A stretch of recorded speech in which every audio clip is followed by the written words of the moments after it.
Fattu fakkeenya namaa giiftii gola obsaaf jaalala nama saasibee kakankee kan si wallaale maaltu jira ansi argachuu qofaanan gammadee of qofa jaalachaa si fedha argachuu qofti qabaachuu miti qabatanii qabaatu edda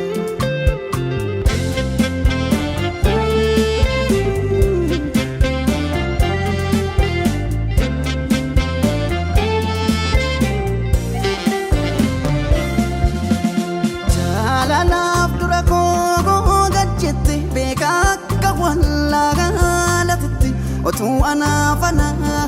rakkattu hunduma koo ba'aa obsite badii kan koo kan kee godhatte otuu kan koo ta'uu fargantu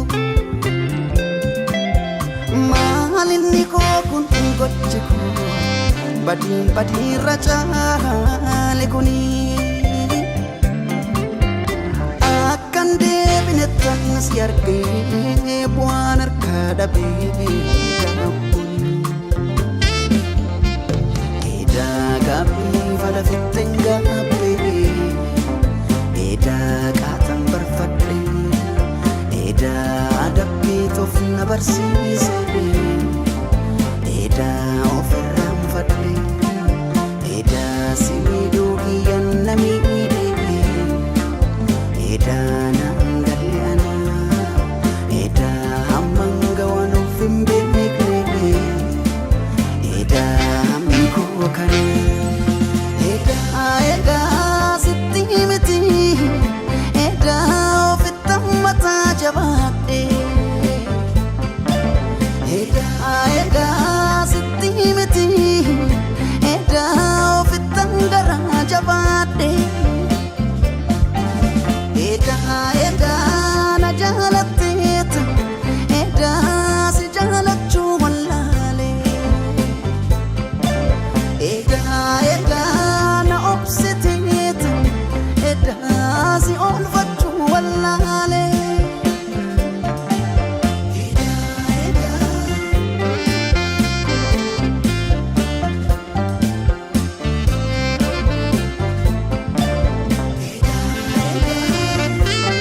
mananatti fakkaachuu didee ergan guyyaa boroo si dhabee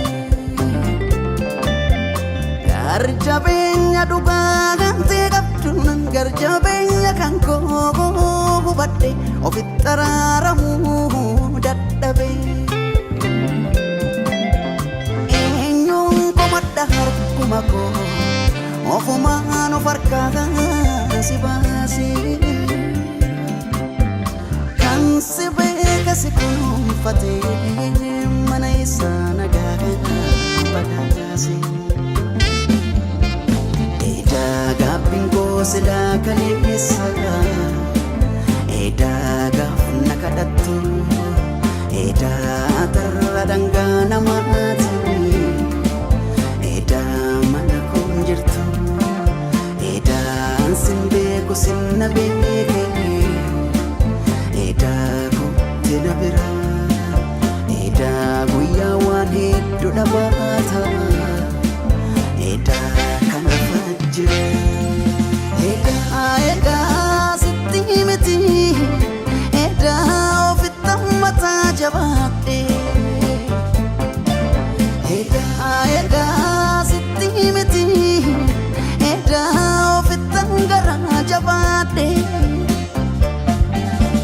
edaa